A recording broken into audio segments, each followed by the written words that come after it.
Um, Thank you so much, everybody, for joining. My name is Benji de Piedra. I am an oral historian and a writer affiliated with CALS here in Central Arkansas. Although I must admit, I'm actually reporting live from Lynchburg, Virginia, so I'm not in Arkansas at the moment, but such is the magic of Zoom. It's my pleasure to be hosting tonight's Six Bridges Book Festival talk featuring Dr. Eric Cervini and his first book, The Deviant's War. The Deviant's War, big, thick book, but an easy read, I will say, is a political biography.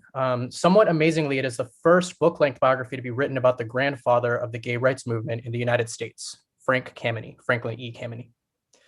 I call this a political biography because through the story of Kamany's political activity, author Eric Cervini offers us a sweeping narrative of the early development of gay rights activism in the United States as it developed over the course of the long 1960s, from the Homophile movement, which we'll hear quite a bit about tonight, to and through gay liberation, all the way to Pride as we know it today.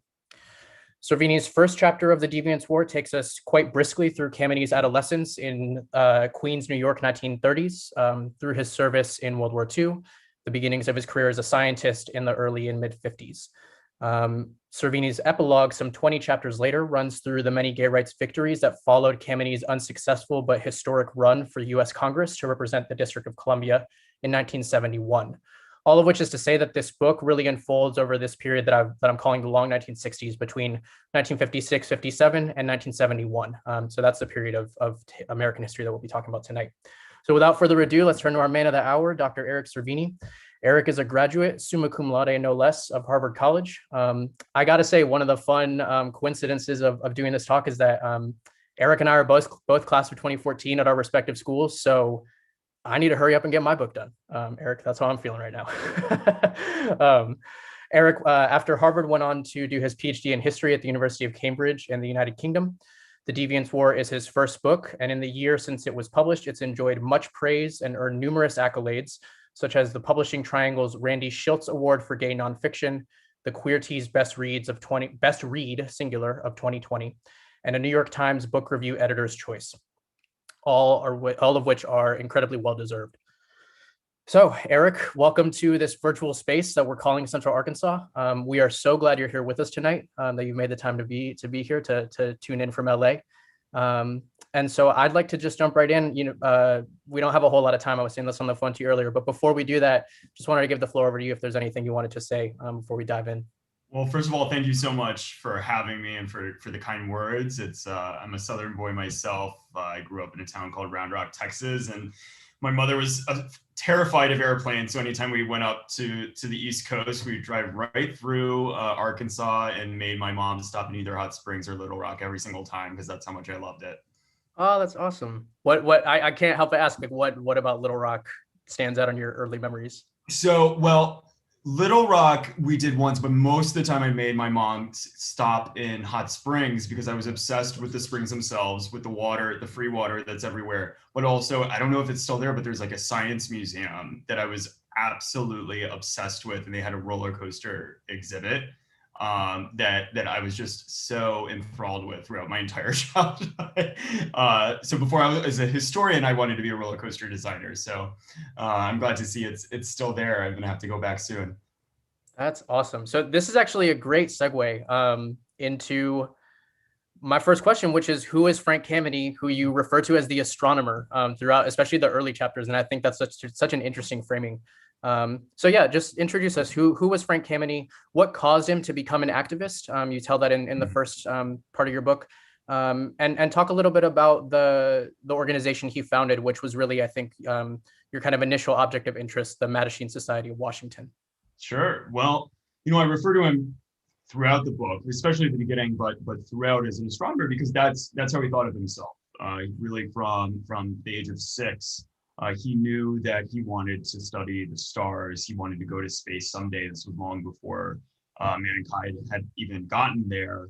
And eventually he got a PhD in astrophysics from Harvard in 1956. And if anyone studied the space race, that's the year before the real launch of the space race, with the launch of Sputnik and the beginnings of that's 2 years before NASA was even founded. So he was really set up to be one of the founding fathers of the American manned space program. Unfortunately, within just a few months of him starting his job in the Defense Department, he was working in a civilian job in the Army, working on some missile systems. The Pentagon found out he was gay. And so within days, really, he had lost his job. And so he found himself as one of the thousands and thousands of victims of what we now call the Lavender Scare, which was the systematic persecution of queer Americans, specifically federal employees, throughout the government. And you didn't even just have to be working for the Pentagon. If you had a security clearance or you worked in the Department of Agriculture, if there was any reason for the government to believe that you were queer, then you would be summarily dismissed from your job. And very often that dismissal would follow you for the rest of your life. You wouldn't be able to get other jobs. And that's exactly what happened to Frank. What set him apart was, unlike the vast majority of folks who would simply try to move on with their lives, maybe they move to California or move to somewhere else and start working in academia or a non-sensitive field. He had spent 2 decades trying to become an astronomer. He wanted to serve his country and eventually get us to space. And he said, you know what, I'm going to fight back. And he became the first to sue the federal government on behalf of individual gay rights for federal employees in 1961. And so that's a whole 10 years before Stonewall. He was the first to, with his organization that you mentioned called the Mattachine Society of Washington, first to picket outside of the White House in 1965, demonstrating for gay rights, first to testify in Congress as an openly gay man. So many different firsts, but a lot of us just, and certainly I, in 2013, when I first discovered his name, I had never heard his story. I thought, I maybe had heard of Harvey Milk from the film, but really, certainly in high school in Texas and even in college, hadn't learned so many of these really critical stories of LGBT history. And so I realized, this is a story that needs to be told, and very quickly immersed myself in the Library of Congress and his personal papers, something like 40,000 documents he donated there. And that was 8-9 years ago. And now here we are. Yeah. That's awesome. So I'm actually, since you brought it up, Eric, I'm going to deviate a little bit from what I told you before, which is we'll talk more about the content and the process later. Sure. Talk about these 40,000 documents, man. Like, what was the research like? I mean, so take us through seminar paper in 2013 through, I think this became your senior thesis, and then onto your PhD. And so what was that research process like? What were the stages of it? Yeah, I mean, I'm sure you can commiserate with your own work, and not just in the archives, but also with the oral histories, is that sometimes when you're reading the real tangible words of people. So, when we talk about archives, a lot of people don't realize, or I certainly didn't realize before I entered an archive, that when you enter like the Library of Congress and you ask to see, and anyone can do it, you can ask to see the Frank Kameny papers, and they will card out boxes and boxes. You can request and they have it organized, but you can card out boxes and boxes of Frank Kamey's own personal letters that had been in his attic, or that had his own handwriting and notes and spilled coffee and everything. And so this is someone who had passed away before I even learned of his name. Yet here I was sitting there holding his diaries or his letters, or some of his arrest records, right? And you build this connection with the person you're studying that, if you really, especially for someone who hasn't had their story told before, it's very hard to put it back down. We're talking about your own project, when you realize that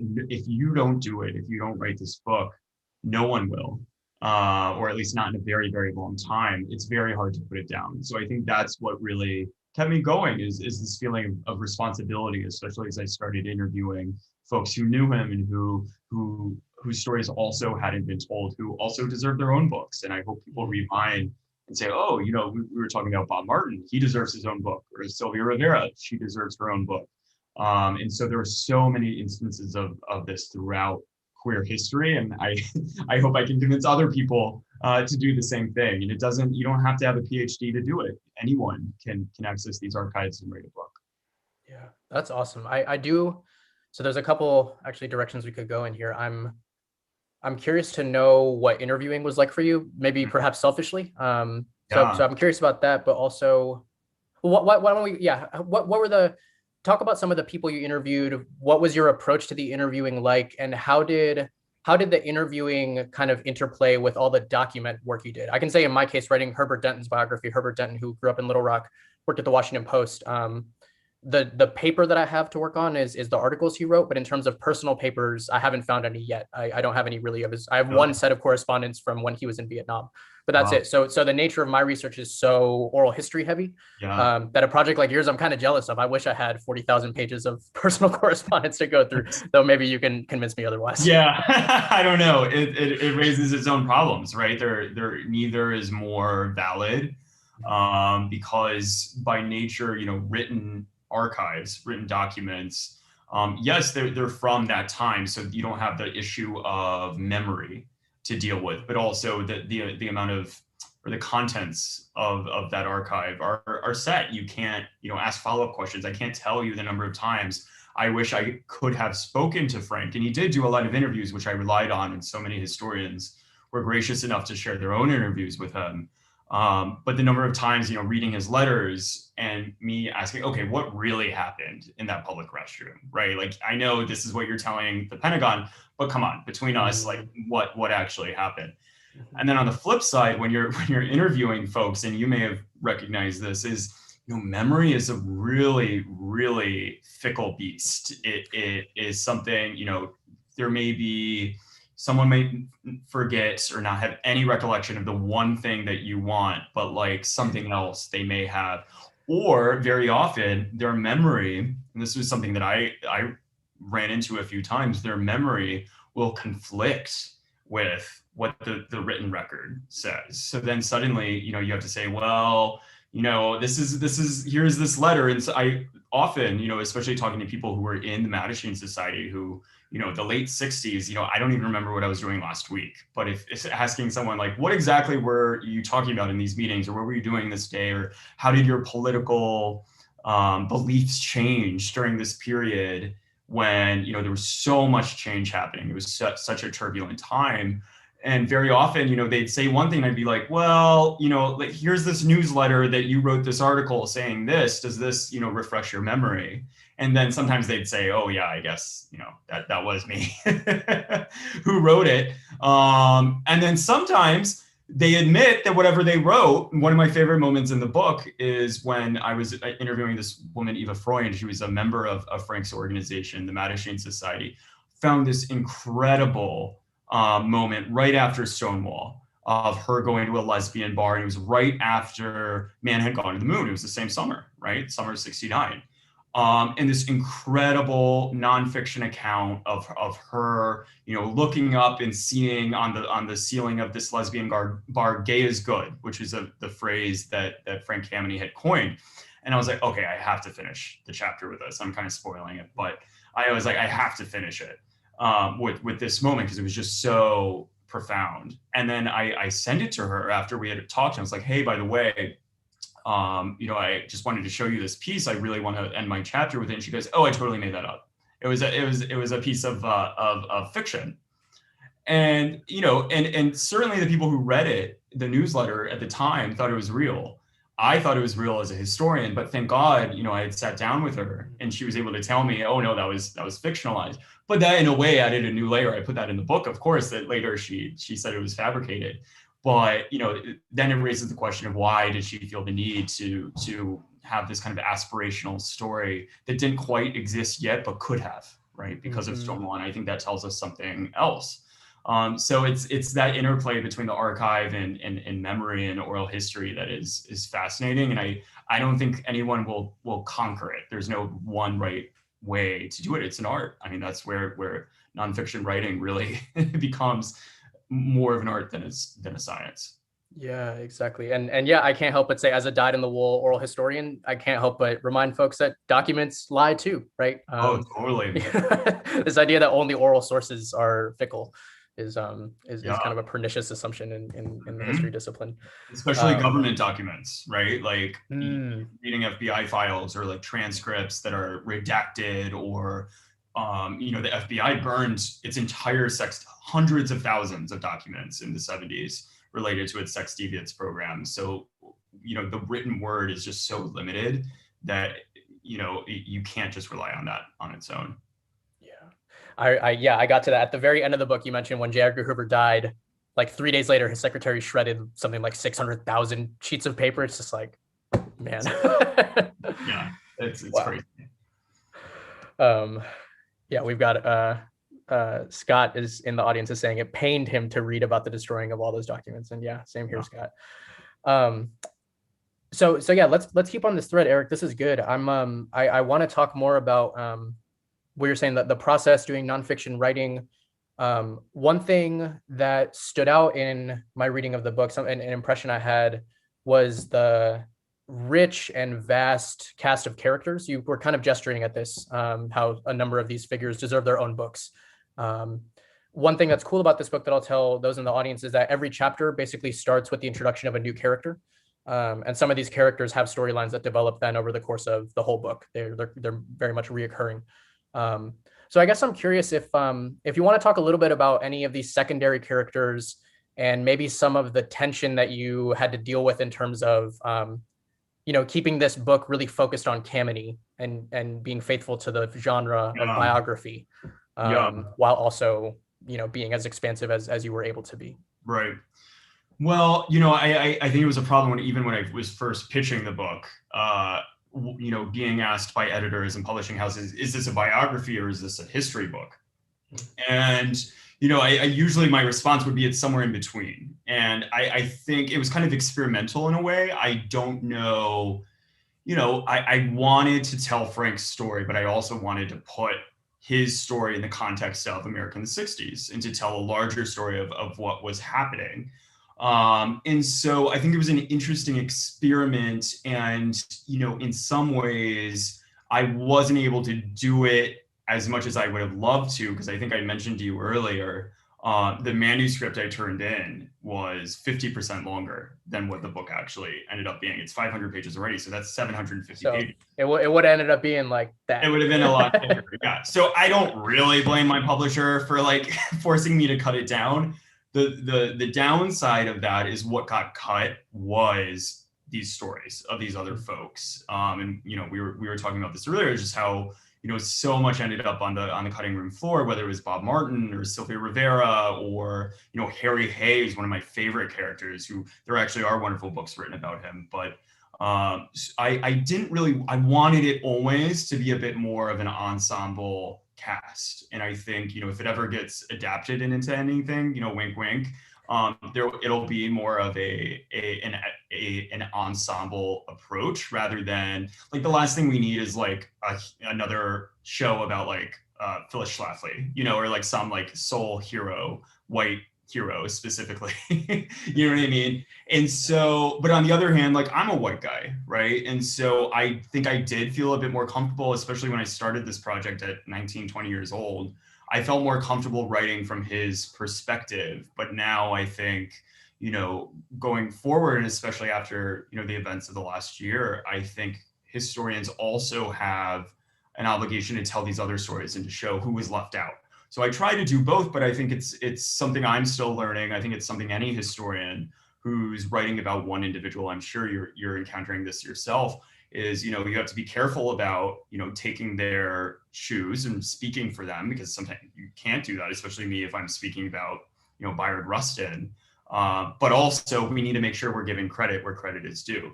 So it's a really, really difficult balance, but I think I think it was a good first draft. I think the book, in terms of showing me how to tell one person's story and also telling other people's story.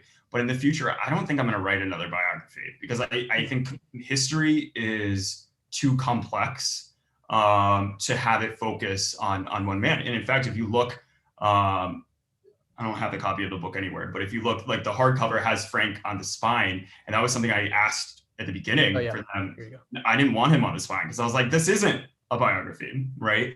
And so, but finally, after it came out and it did okay for the paperback, I was like, okay, now can we take Frank off the spine? Because as much as I love him, like our grandfather, like my grandfather, love him, reason for my existence, but also like grandpa's kind of racist. Grandpa made a lot of mistakes. Grandpa's like not the whole story. There's like a whole bunch of other people who gave rise to my existence. So, now it's, I think, like a rainbow or colored picture of like the Capitol or something, which I think is it's more accurate of what I try to do with the book, because Frank is really just the vehicle through which we're gaining this larger history. So again, it comes into the question of art, but also the politics of that art that, I don't think there's one right answer, but I think if you talk to any writer or artist, their approach changes over time, and we'll see what the next book has in store.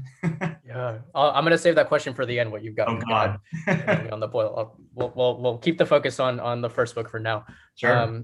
Let me just say real quick. I think that's you're spot on to say that the image of the rainbow flag over the Capitol building is more descriptive of this book than a single profile photo of Frank in a suit. Yeah, and I do want to talk about orderliness in suits, so don't let me forget about that. But I say it's the right move to make to change the image, because it's true. This book did feel, the focus certainly was on Kamini. Kamini is never gone from the narrative for more than a few pages at most.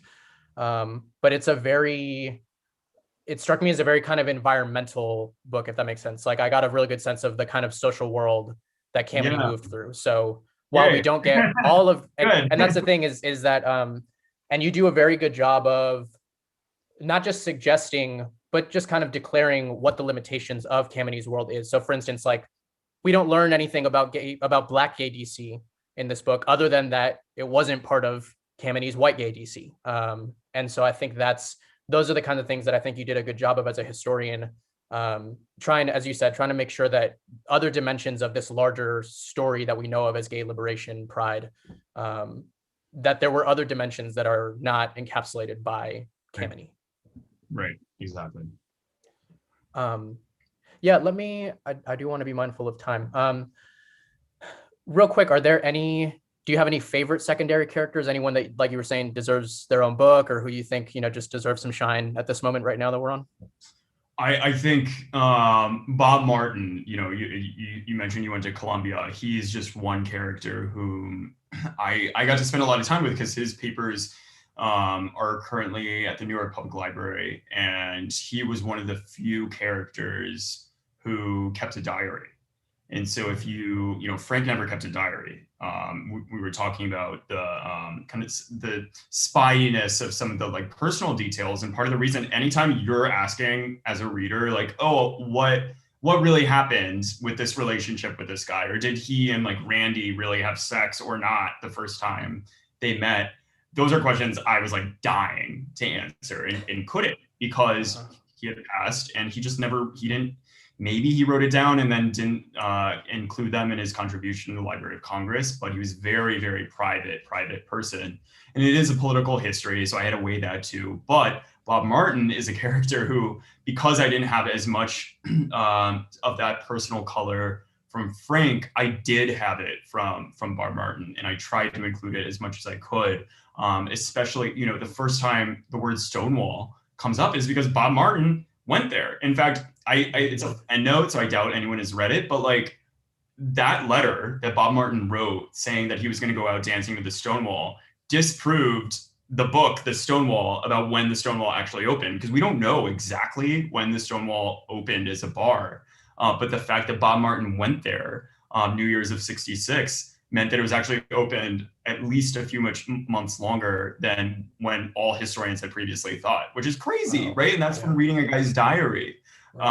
So it's those kinds of tidbits that I really wish I could have included more. And I think, he continued his activism throughout his life, ended up dying of AIDS.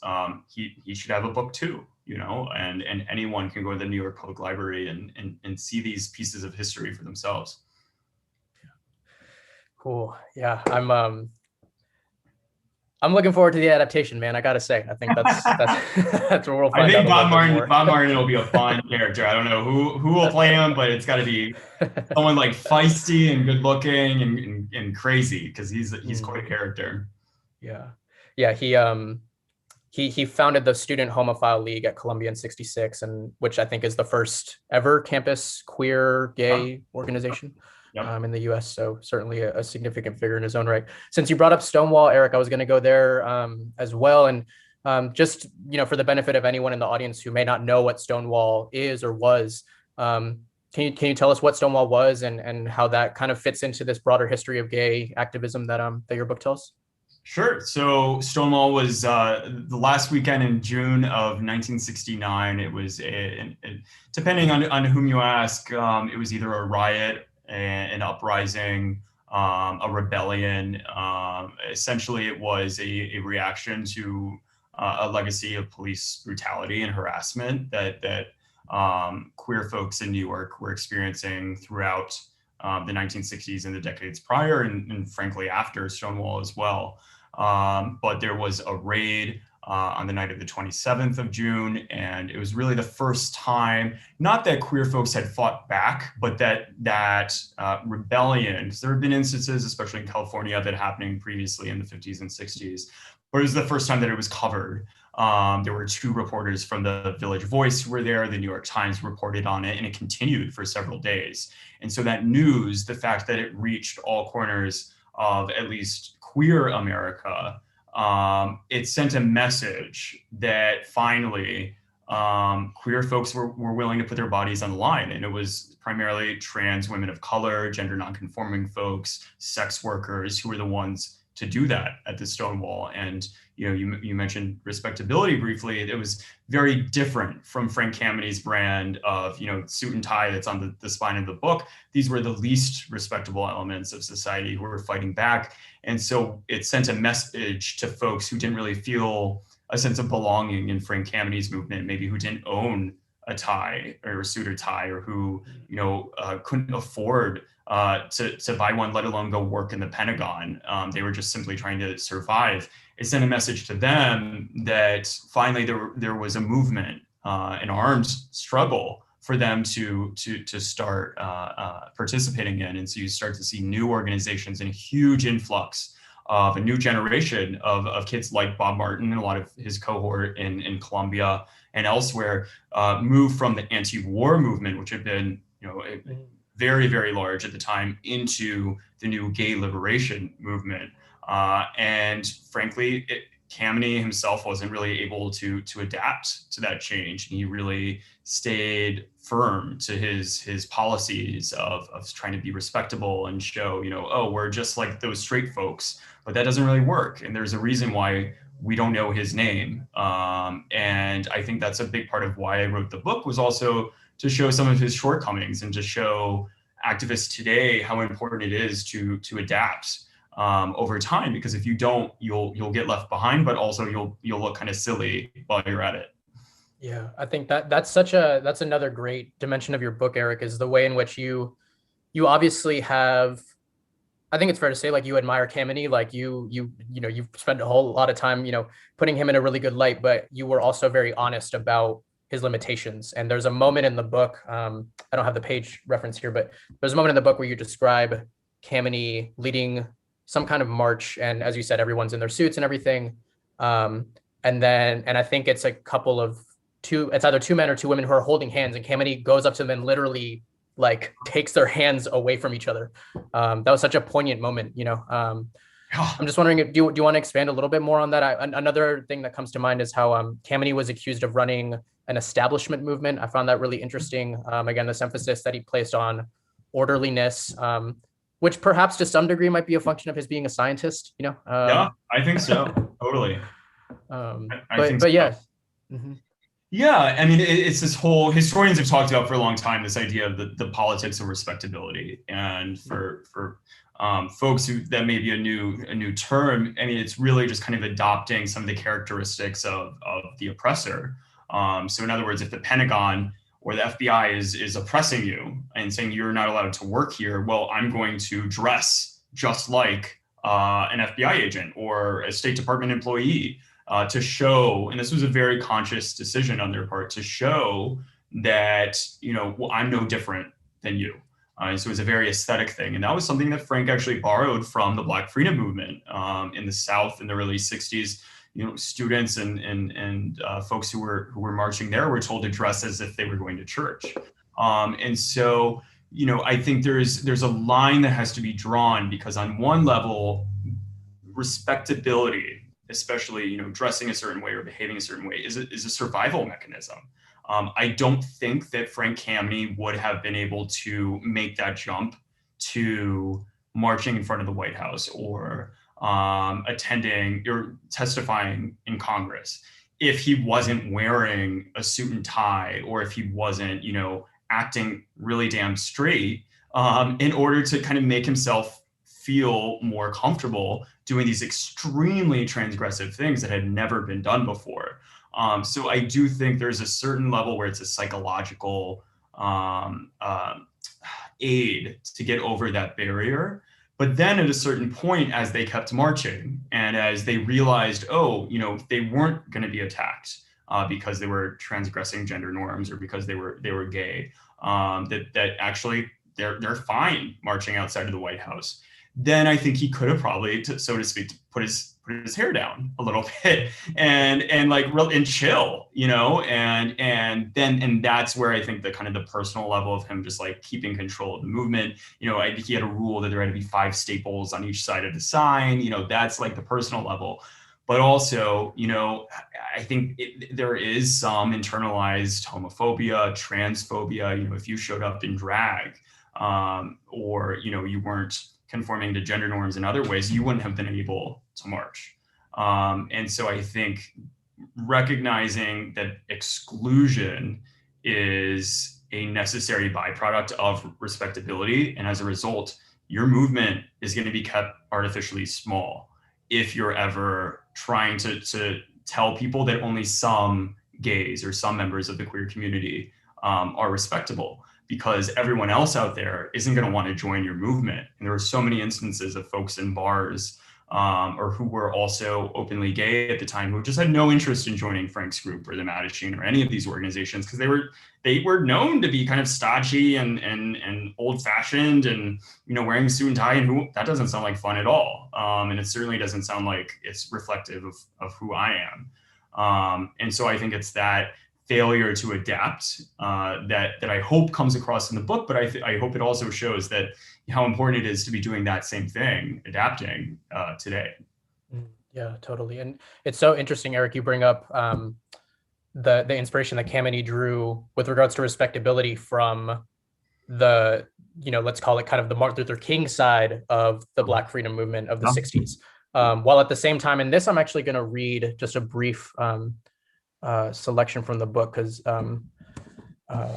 it's on point and very well written.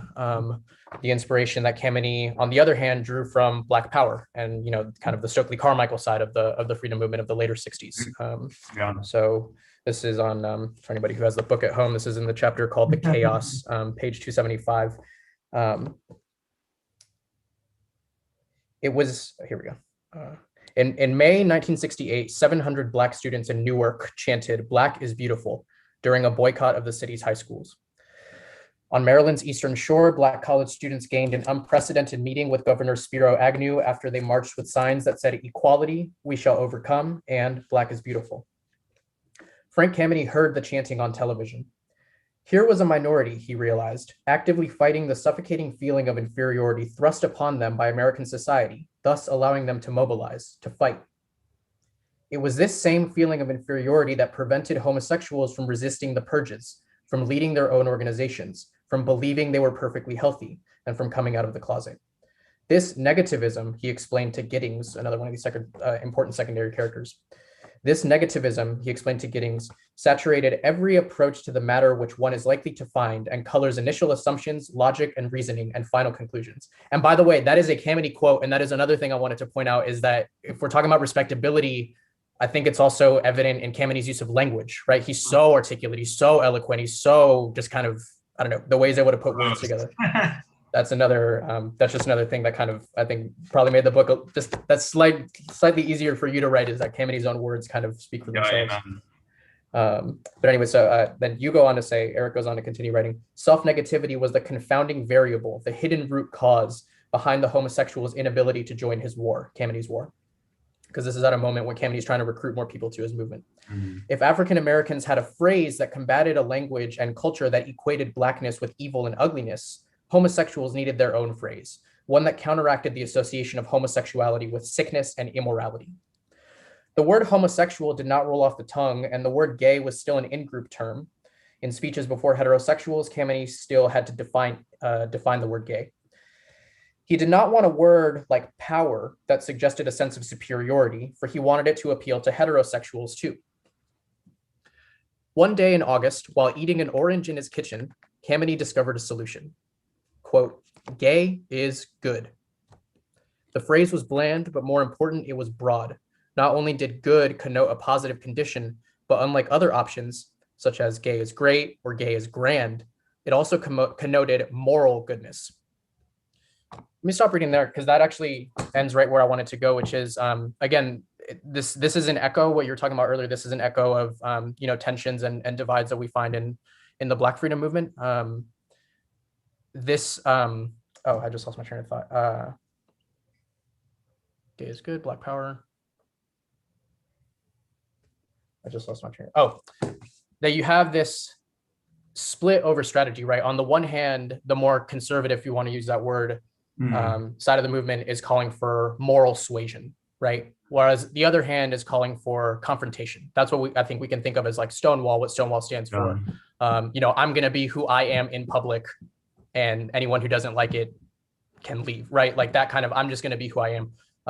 So I just wonder, I just wanted to throw that out and see what you think, like this kind of divide between moral suasion and confrontation. What do you think is there for us today? Maybe that's the best way to ask the question. Yeah. Well, I think, I can't remember if it was that chapter or maybe it's the next chapter where I talk about kind of the failings of his adaptation of gay is good, which is for Frank, and he implies it, he never says it directly, but through all his strategy from the marches to his writings and lawsuits, for him, it was a very particular form of gayness that was good, right? For him, it was the respectable white gay man who was good. He never would have said that outright, but I think you look at, the photographs, if anyone listening Googles, Frank Kameni 1965 March, and look at the folks who are picketing. It's very clear, what the results are of a policy of respectability or the dress code or, enforcing an anti-drag queen policy, what happens. And so I think, yes, he was borrowing from that new strain of militant, demanding, fighting back. But for him, I think he would have seen it more as like a logical continuation of the moral suasion, as you put it, that he had begun in 1961 in that Supreme Court document that he wrote himself, first to take to the Supreme Court, was denied cert, but he wrote down that to be a homosexual or to engage in homosexual activity is a morally good act. And so for him, he was just doing that as like a way to prove that the government's reasoning, calling homosexuality immoral, was arbitrary and unconstitutional. For him, it was this logical fallacy that he was trying to combat. And when you look at around the same time that he comes up with gay is good, he is not willing to, start rioting in the streets. He recognizes that gays were on the path to that, but he isn't willing to do it himself. He's not willing to engage in any action that would get him, arrested or anything like that. He always draws the line. And so I think I don't think he really used the phrase as much as he could have to attract more and more people, especially a diverse array of folks, into his movement. And that's why it took Stonewall, right, the following year after that moment he was eating the orange, for people to really adopt that phrase, because finally it had meaning, right? It meant like gay, at least at the time, meant everyone. Sylvia Rivera even identified as gay. It was a much broader term than what we think of today. So finally, there was tangible proof that it applied to everyone. And I don't think you had that really until Stonewall. Yeah, totally. So we're going to open it up to questions in about 5 minutes. So, and there's so much more I want to ask about. I want people to know about, but they should just go get the book. As a kind of last question for this part, let me ask Eric, if you could walk us through, because a word I've been using throughout the talk that I really didn't know until I read this book is homophile. So if you could walk us through this kind of evolution from the homophile movement to gay liberation to pride. And the wrinkle I'm going to throw in, I'm going to kind of combine it with another question. I'm curious if how media coverage of gay people, gay lifestyle, gay activism, what role did the media play over time in this kind of evolution from homophile to liberation to pride? Oh, interesting. Well, before homophile, there was homosexual, right? There was a word that was invented in the late 19th century by sexologists and physicians to categorize sexual deviance. And so the problem with that is folks like Harry Hay and other activists in mid-century, 20th century America started recognizing we don't want to consider ourselves as sick or as part of a medical condition. We want a different word. And so the word they eventually settled on here in Los Angeles was homophile. And what was nice about that word for them, but also for Frank, why he liked it, is because you could be a homophile activist and still be straight. You didn't have to be a homosexual to be a homophile activist. So he was very like nitpicky about it only being used as an adjective and not as a noun. But that's just Frank being difficult as he usually Frank being Frank. Right, exactly. So that word was used, throughout the 60s, and the word gay was really an in-group term. That was something that, that queen, she's gay. That was used just within, bar culture, and then eventually kind of spread out throughout the 1960s.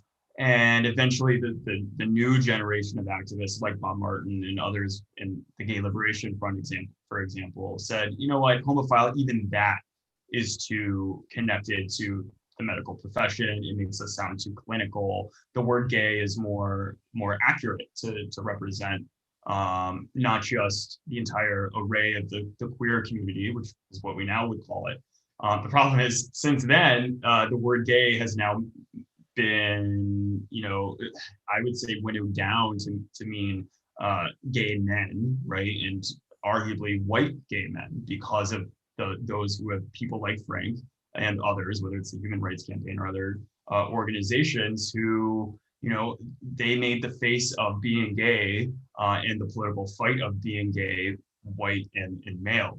And so that's why I think the word queer is actually really useful. And I know it has some baggage with it, but because, it doesn't have that implication of it just referring to gay, cis, white men, but anyone on the gender or sexual spectrum. And so I think that's why I think and I hope it'll become more used within our community.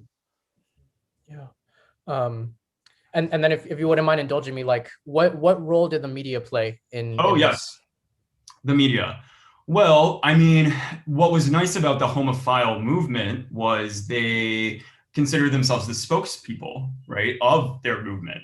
And so when Frank, for example, throughout the 60s is putting out press release after press release referring to homophile activism or the plight of the homosexual, that's the words the media used. And then, after Stonewall, especially when this new generation of activists decided to refer to themselves as the Gay Activist Alliance, the Gay Liberation Front, then it kind of gave the media permission to start using that term. Frank used to begin every speech with a little footnote saying, I may use the word gay in the speech, or I may use it just kind of offhand. This is what it means to his audience, because people just had no idea what gay meant at the time. And so it wasn't really until these new organizations really adopted the word and then started, putting out press release after press release, using that term and claiming it for themselves, then the media finally caught on. But it is a very interesting process, because also, the media was able to continue using the word homosexual or using the word, sexual deviant or pervert throughout, the 20th century. And it's so amazing to see how activists use language and were able to come up with new words, like the word homophobia, right? That was not a term that in the 1960s. But what a wonderful word to describe, the real sickness in American society, which isn't being gay, the condition of homosexuality, it's the fear of homosexuality. That's the real sickness in our country. And so the fact that activists were able to coin that word, and Frank loved it, of course, even though it wasn't his, so I'm sure he was salty about it. But that interplay between language, activism, and the media is, gosh, I can't tell you how many books need to be written about it. Yeah, no, it's interesting. I'll just say again, kind of selfishly from my point of view, something that I wrote up, I drew a big star in the margin next to it is how you said, and I say selfishly because I'm working again on this history of the Washington Post and one of its first Black editors, Herbert Denton. In the book, you mentioned that in 1969, the Washington Post was reporting quite liberally, like, doing a good job of reporting on the homophile movement, on homosexuals, using the word homosexual. And yet at the same time, they would not accept a classified ad that had the word homosexual in it. They wouldn't print it.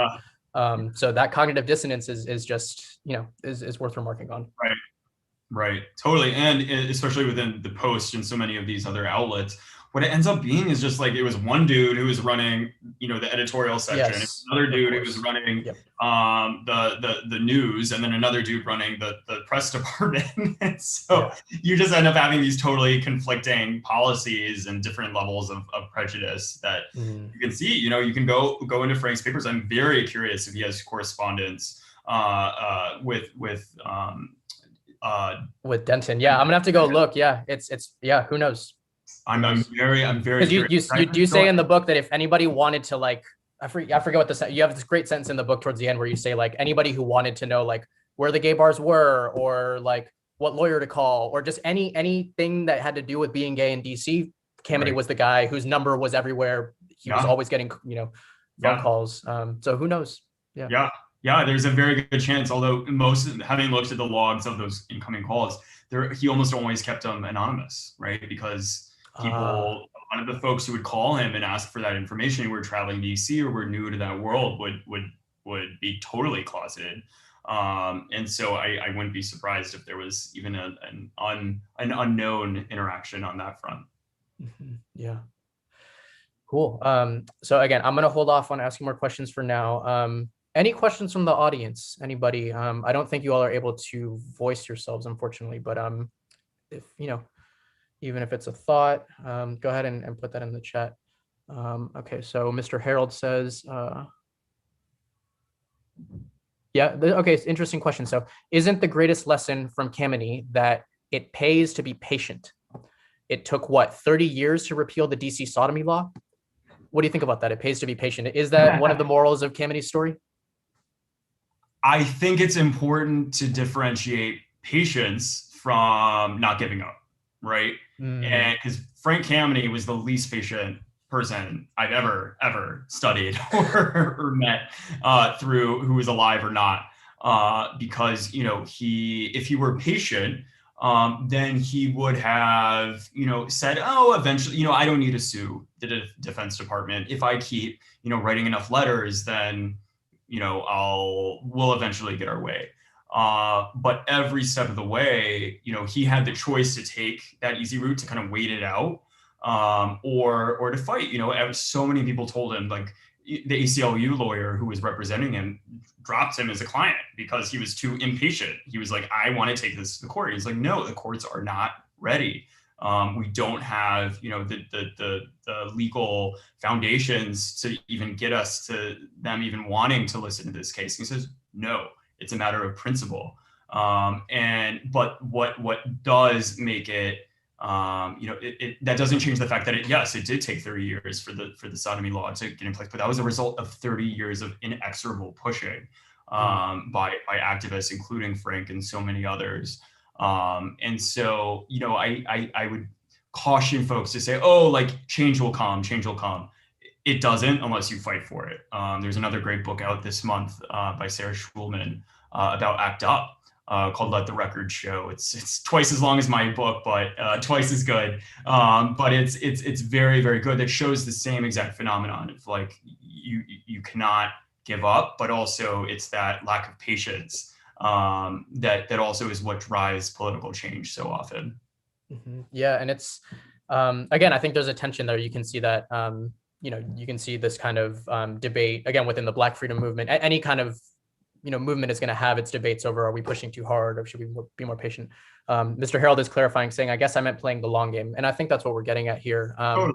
Yeah. Just as a follow-up to that, and again, if folks want to raise their hand, I think we actually can unmute you if you use the raise hand function, or you can put another question in the box here. But in the meantime, let me ask a quick follow-up on this, Eric, in terms of playing the long game. As a scholar of the Black freedom movement, and just in my own personal life, I've come to realize just how important, something like, faith or the church or spirituality, what that does to sustain a movement and to keep people invested in playing the long game and being patient while also being persistent. I'm just wondering, in the gay movement and Kamini's world, what might have played that role of sustaining, of kind of keeping people with their eyes on the prize, to use a Juan Williams phrase in terms of the Black freedom movement. What was it that kind of spiritually kept people looking at that long game? Yeah. Oh, that's a great question. I think you kind of put your finger on it, which is in Montgomery and Birmingham and Selma, everywhere. Where was the center of the activism? It was the churches, right? We weren't allowed in the churches, right? We weren't welcome in churches. There were some exceptions, but in the 60s. So where did we go that was our church? Well, it was gay bars, right? That is where we organized. We looked time and time again. Frank Kameny, he began before he was an activist, he was kind of the center of the gay bar social life in DC. And then he wielded that and recruited people into his movement.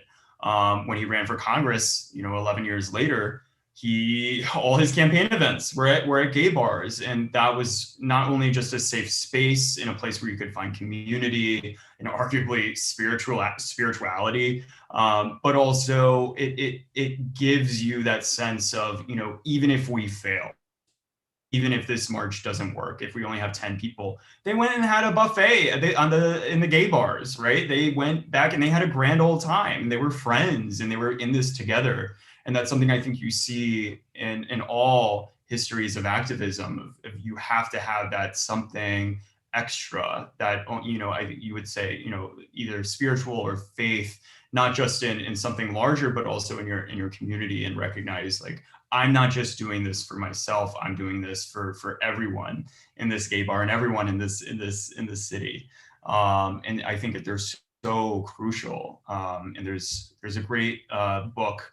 I don't know if it covers the 70s as much, so I don't know if it'd be as helpful for you, but Jenny Beeman wrote a book called The Queer Capital that does a great job. Great book. Yeah, looking at, not just the geography of the gay bars in DC, but also the segregation and how, different people transgress different racial lines, whether going to that YMCA or going to Lafayette Square for cruising. And it's those public spaces that I think are so fascinating. This project actually started as an urban history project of DC in the use of public space. So it's something that really fascinates me. That's because I was going to say A Queer Capital was written, I believe, as a dissertation in African-American studies. And so it narrates gay DC, but from that Black vantage point. So really interesting to hear that your project started as an urban studies project. Yeah, real cool. Yeah, it's a great book. Are there other questions? Anybody? If not, I have plenty, so I'm raring to go, but want to give the floor over to anybody else.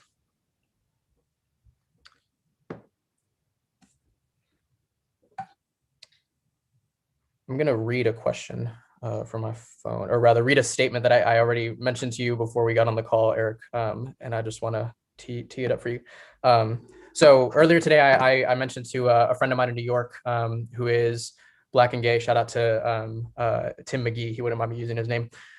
He I mentioned this event to him and said, you may want to tune in. And he wrote back, he said, sounds great, but I'm a bit hesitant to reimagine the boundaries of the gay revolution as positioned before Stonewall.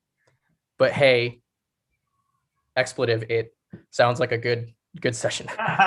So the question I'm trying to set up here, Eric, is first of all, how do you feel about the term gay revolution? Actually, like, do you think it's fair to think of Kameny as a grandfather of the gay revolution? Like, if we're emphasizing the word revolution, how does Kameny play into that? And then for someone like, my friend Tim, who may not see Kameny as, an ancestral figure, let's say, what lessons might there still be from the Kameny era, the Kameny world, again, for where we are today?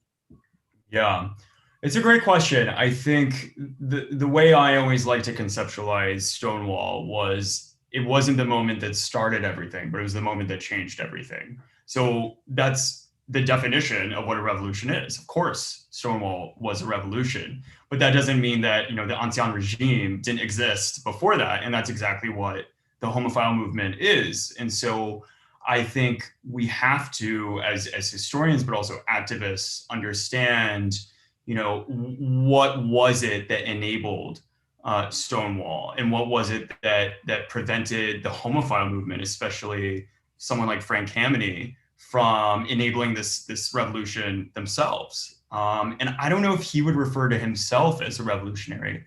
He was a liberal, but he very much believed in working through the system.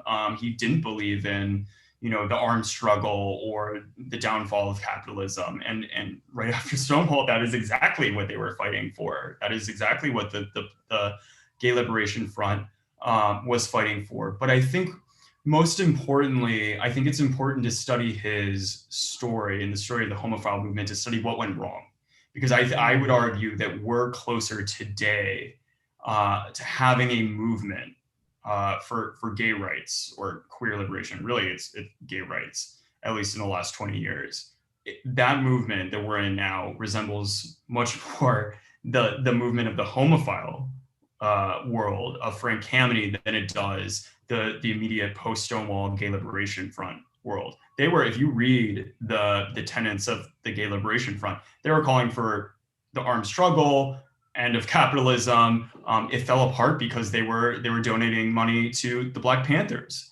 And so I think we're getting there into this more multidisciplinary coalition-based activism, but we're not there. And I think studying what went wrong with the homophile movement will actually be really helpful to show us, okay, we've left a lot of people behind, not just in the 60s, but also now in the past 20 years, in getting marriage equality, getting, even Bostock and some of these other court decisions, there's still a pandemic of Black trans women being murdered across the country, right? And it's just something that people aren't really discussing. At least, you don't see the major LGBT organizations doing much about it, frankly. And so I think studying the past to hold ourselves accountable and preventing us from repeating the same mistakes, I think that's the reason why we have to do it. Not to learn how to do it right, but how to prevent ourselves from doing it wrong, if that makes sense. That's awesome. Yeah, I love that. That's so on point. And I think, again, squares up with this idea of playing the long game, right? And at this point, the gay movement is now has many generations to it. Only at the very end of your book do you talk about AIDS, because that happened way after Kameny ran for Congress. Yeah. So there have been these phases. So yeah, I'd love that to go back and learn what could have been better. We're nearly at time here. Are there any other? Okay, cool. We got a question. Let's see here. Okay, great question. All right, thank you, Mr. Scott. Very good question. Okay, so Eric, what were your thoughts on the constant and persistent struggle within Kameny's Mattachine Society, Washington, about the use of Robert's Rules of Order?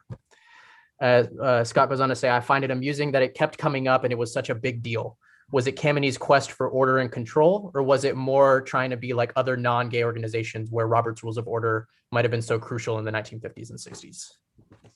I think it's both. I would say it's 50-50. I think half of it was just, I think the scene with Eva Fry when he was, he knew that book from cover to cover.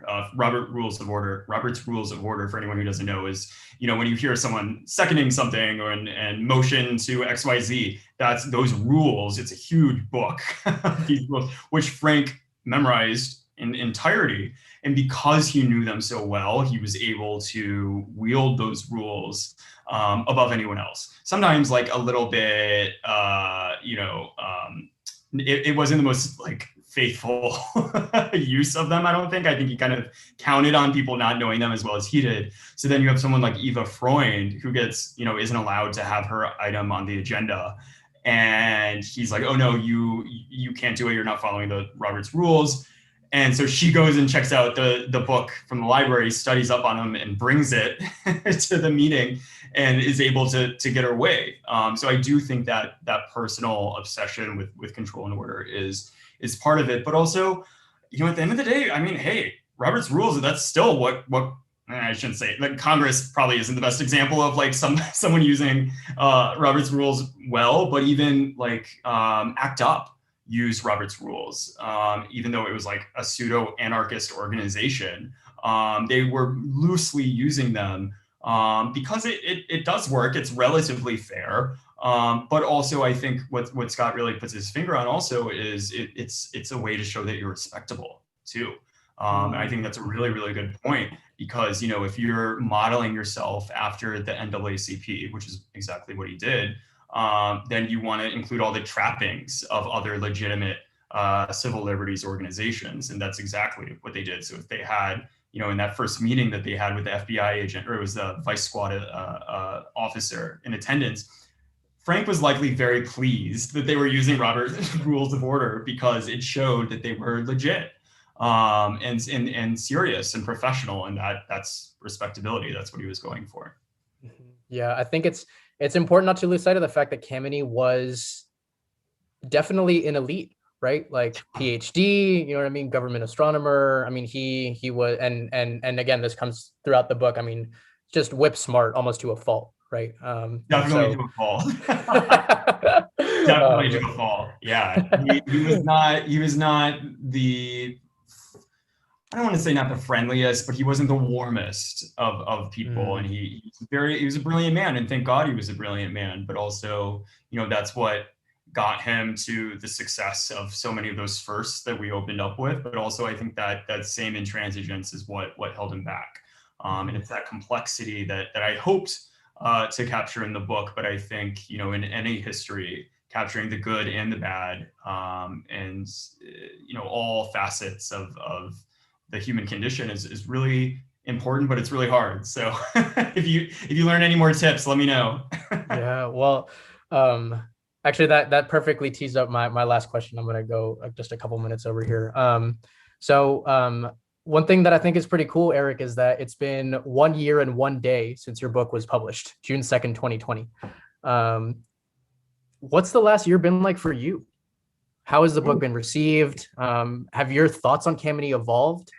Yeah, what's just, and of course the book came out at, at this moment of reckoning over race in the country. And in many ways, your book is very prescient in the ways that it notes how left out Black folks were from Kameny's movement. So just a broad question. I'm just curious, what's the last year been like for you? It's been surreal in more ways than one. I think it's been surreal for everyone just because of how horrible it's been. But like, I've seen my book in a bookstore maybe once or twice. So like, for all intents and purposes, like I have no idea that I published a book. I just have these Zoom conversations that tell me that I have, because until just recently, the bookstores, at least in LA, were still closed.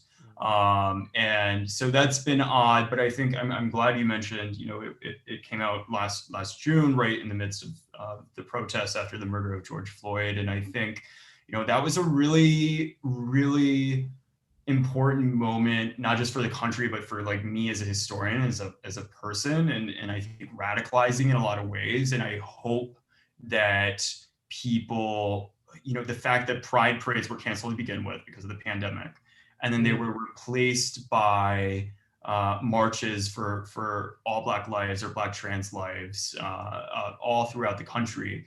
That's what Pride originally started as, right? It was a intersectional, coalition-based march without, floats or companies involved, everyone marching as individuals.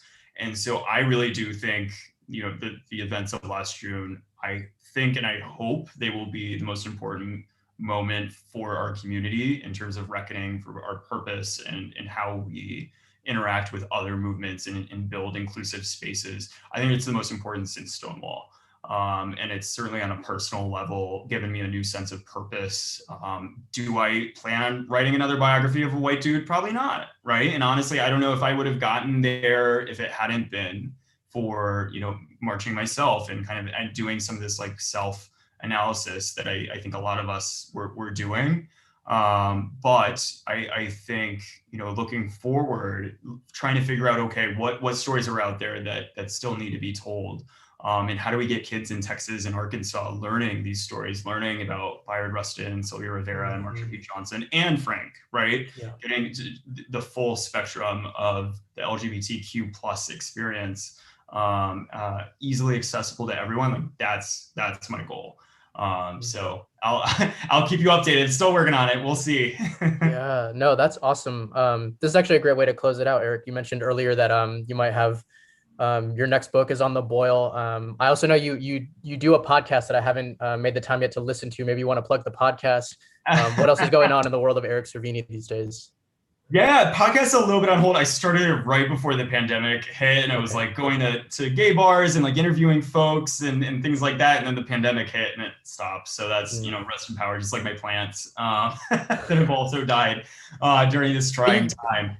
But you've got like 20 episodes, I think, on the website. Yeah, there's a few. I put up a lot of the interviews. So that's really what I've been doing. Okay, cool. People follow me on Facebook or Instagram. Every month I pick a book as part of the Deviant book club. It's about, I'd say, majority fiction, but some nonfiction put in there. The Sarah Schulman book, Let the Record Show, is our pick for this month. And a lot of the episodes on there are my interviews with those authors.